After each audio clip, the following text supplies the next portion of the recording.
Glória a vós, Senhor. Naquele tempo, Jesus e seus discípulos atravessavam a Galileia. Ele não queria que ninguém soubesse disso, pois estava ensinando a seus discípulos e dizia-lhes: o Filho do Homem vai ser entregue nas mãos dos homens e eles o matarão. Mas 3 dias após a sua morte, ele ressuscitará. Os discípulos, porém, não compreendiam essas palavras e tinham medo de perguntar. Eles chegaram a Cafarnaum. Entrando em casa, Jesus perguntou-lhes: o que discutia pelo caminho? Eles, porém, ficaram calados, pois pelo caminho tinham discutido quem era o maior. Jesus sentou-se e chamou os 12 e disse-lhe: se alguém quiser ser o primeiro, que seja o último de todos e aquele que serve a todos. Em seguida, pegou uma criança, colocou-a no meio deles e, abraçando-a, disse: quem acolher em meu nome uma dessas crianças, é a mim que estará acolhendo. E quem me acolher, estará acolhendo não a mim, mas aquele que me enviou. Palavra da salvação. Glória a vós, Senhor. E agora nós vamos colocar essa palavra de Deus na nossa vida, porque é uma coisa importante. Nós não podemos, estamos sempre a repetir, nós não podemos ouvir a palavra de Deus, somente ouvir e depois esquecer, simplesmente esquecer, para, como a gente diz, passar de batido, né? Sem uma reflexão pessoal, para ver o que eu preciso mudar, porque somos nós que devemos nos adaptar à palavra de Deus, à Bíblia. Mas as pessoas querem que a palavra de Deus seja adequada à nossa vida. A nossa vida é errada, por mais santa que seja, sempre é errada, sempre somos pecadores. Então, necessitamos de seguir a quem? Jesus. Seguir a quem? O caminho. O caminho, quem é? O caminho é Jesus. Então, temos que perceber bem essa palavra de Deus e viver. Por exemplo, os apóstolos estavam discutindo quem será o maior de nós, entre nós 12, quem que será o maior? João, logicamente, deve ter se colocado como primeiro, era o predileto de Jesus, tanto é que a mamãe um dia, não vou ver daqui um pouquinho, a mamãe vai dizer: mestre, eu quero que eu vou te fazer um pedido. Que pedido você quer, mãe? Eu quero que o meu filho se coloque à direita e outro à esquerda sua quando você estiver lá no céu. Tá vendo? Estava querendo, lógico, um desejo bom para a mãe, maravilhoso. Mas o que quer dizer isso aqui? Querer aparecer, querer ser melhor do que os outros. O cristão, olha que o cristão não é para isso. O cristão é para servir. E o próprio Jesus vai dizer, vai saber no 24:35 lá de Mateus, ele vai dizer, ou 12 lá de Lucas, ou 16 de Lucas, e assim por diante. Jesus vai dizer: o Filho do Homem veio para servir e não para ser servido. E os apóstolos estão discutindo quem vai ser o maior, né? Quem que vai servir? Quem for o maior, aqui os outros vão servir. A igreja é servidora do mundo. O mundo não existe para a igreja, mas a igreja que existe para o mundo. Isto é, o mundo não existe para servir a igreja, mas sim a igreja para servir o mundo. Você, querido rádio ouvinte, internautas, você foi criado para servir e não para ser servido. Jesus diz: os homens, as pessoas desse mundo querem cargo para ser servido,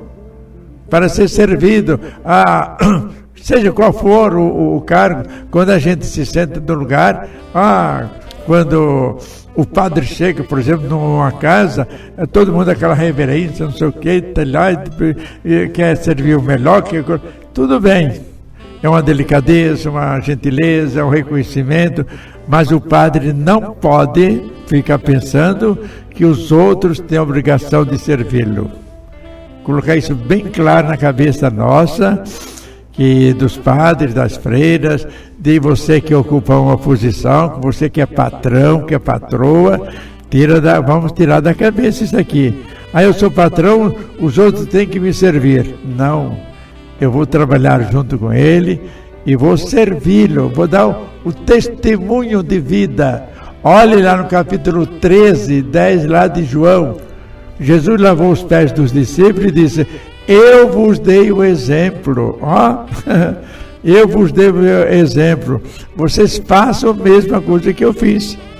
Então, nós cristãos somos criados, somos cristãos para servir e não para ser servido, para tomar o lugar dos outros e achar que somos melhor do que os outros, porque temos uma posição, porque eu tenho uns bens, tenho uma loja, 2, 3 lojas, tenho uma fazenda, tenho um carro bom, e então eu vou massacrar os outros, escravizar os outros, achar que eu sou melhor porque eu tenho uma posse, porque eu possuo alguma coisa. E você lembre-se, o que você possui não te pertence. E não te pertence aquilo que você não pode levar com a morte. Então, para que tanto orgulho, para que tanta avareza, para que tanta prepotência, inveja e tudo mais? Vamos repetir, Jesus disse assim: o Filho do Homem veio para servir. Coloque na sua cabeça, nós somos igreja, e como igreja devemos ser servidora, como igreja servidora dos povos, das pessoas. O mundo não foi criado para servir a igreja, mas a igreja para servir o mundo. O mundo quer dizer as pessoas. Tá ok? Não é, Sueli? Realmente, padre, a gente vai olhando assim. São tantas coisas hoje que nós precisamos fazer, tantas renúncias para ser realmente cristão, porque ser cristão não é mérito, assim, ou como eu sou, é um mérito pelo privilégio de servir, mas não é mérito pelo que eu faço, é simplesmente porque o Senhor me chamou. E esse doar, então, a palavra mesmo vai dizer, quanto mais tem, mais será cobrado. Então, se eu conheço mais a Jesus, se eu tenho uma função maior diante do chamado de Jesus, Ele vai cobrar mais de mim. E eu preciso entender isso. Então, nós sabemos que a pirâmide da igreja, ela é inversa.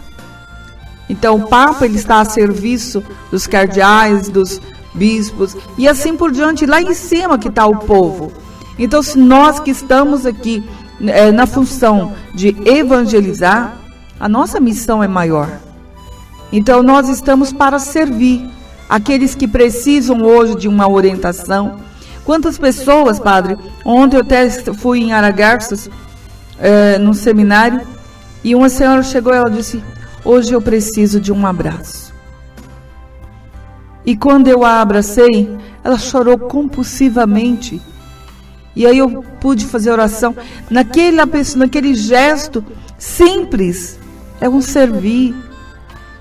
Eu tive que me colocar ali bem abaixo mesmo para ser amparo, para cuidar. E não é só isso. Essa é apenas uma situação. Mas nós sabemos de tantas outras. Agora, se as pessoas vêm até nós, falam assim: olha, se vira. Vai lá para diante do Santíssimo, você se vira com Jesus.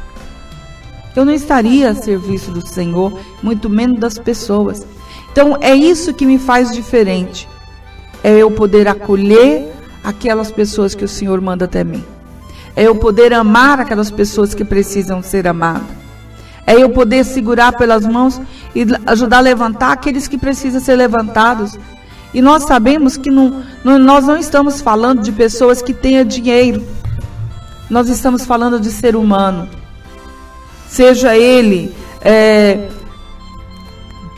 afortunado ou não financeiramente, seja ele como for, seja ele bonito fisicamente ou não, sabe, que tenha saúde ou não, é a nossa obrigação nos colocar na presença dessas pessoas ou ajudar essas pessoas quando elas necessitam.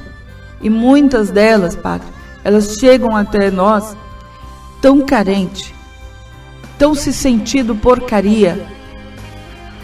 Esses dias alguém chegou em mim e falou assim: olha, hoje eu estou uma bosta, desculpando a palavra. Eu falei assim: ótimo, porque é isso que é esterco para que as rosas fiquem mais bonitas, para que a cebola fique saudável. Então produza 100 por 1. Usa disso que você está sentindo agora e vai produzir. Ela olhou para mim e riu. É isso mesmo, né, senhora? Eu falei: é isso. Porque não adianta a gente querer ser estrela no céu, não produz nada assim, vamos supor, aqui na terra de perfume. Tem a sua função, mas aqui não tem muita função assim, aqui em relação eu e você. Mas vai produzir. Pega isso que você tem, que você está sentindo, e faz dela uma coisa perfumada. Né? Então, perfuma mesmo, seja rosa, deixa ser uma roseira e produz perfume. Com aquele esterco que você acha que você é esse esterco. Esse esterco tem um valor muito grande, né? É muito precioso. É isso que nós temos que entender. Não importa se hoje eu sou a água pura que é jogada ou se eu sou o esterco que é jogado na roseira. Todas as duas vai fazer com que a rosa seja perfumada, exala aquele perfume, né? E vai ser útil. Que vai a beleza da rosa. Da rosa. Seja a água pura, cristalina, ou o esterco, né? Todas as duas é fundamental para que a roseira possa produzir uma linda rosa. E olha aqui, o que quer dizer servir os outros? Quer dizer ser útil, desvelar-se por eles, estar à sua disposição, emular nossa apetência e tranquilidade em favor das aparências e tranquilidade dos outros. Isto é penoso e difícil, mas isto é o que constitui a finalidade da vinda de Cristo. O Filho do Homem não veio para ser servido, mas para servir. Vamos colocar isso aqui na nossa mente. Já falei outras passagens aí. Você pode pegar Marcos também, capítulo 10, 45. Eu vim para servir. Olha aqui, ó. Jesus disse assim: eu vim para servir. E Jesus disse: eu sou o caminho. Você quer seguir esse caminho, que é Jesus? Sirva. Ele é o caminho. Não vamos pensar que o caminho é o caminho, somente o caminho da salvação. É o caminho da salvação através dessas atitudes, desse nosso estar com Jesus. Então, servir como Jesus. Jesus disse: eu vim para servir. Você quer seguir a Jesus? Então realize esse serviço em prol do seu próximo, ok? Eu, você, todos nós devemos ter isso aqui bem claro na cabeça. Devagar, se você começar a exercer essa atitude de Jesus, essa doutrina de Jesus, uma doutrina totalmente nova, que os fariseus não era isso aqui. Os fariseus queriam se apresentar cada vez mais, né, nas praças e mostrar-se, né, que os outros deveriam servi-lo. Jesus vem e diz totalmente diferente. Então vamos, eu com você, você comigo, nós juntos, todos juntos, nós vamos seguir o caminho que é Jesus. Diego? Muito bem, Padre Inácio. Em cima disso eu tenho uma pergunta para o senhor, que eu acho importantíssimo, que às vezes nós nos queremos colocar como os primeiros, né, no nosso envaidecimento. Como não se envaidecer, Padre Inácio, para fazer bem as coisas de Deus? Olhe, eu costumo dizer assim, ó, quem faz o bem não faz barulho. Por que não faz barulho? Porque o barulho não faz bem. Boa. Não é? Então, em que maneira que eu vou servir?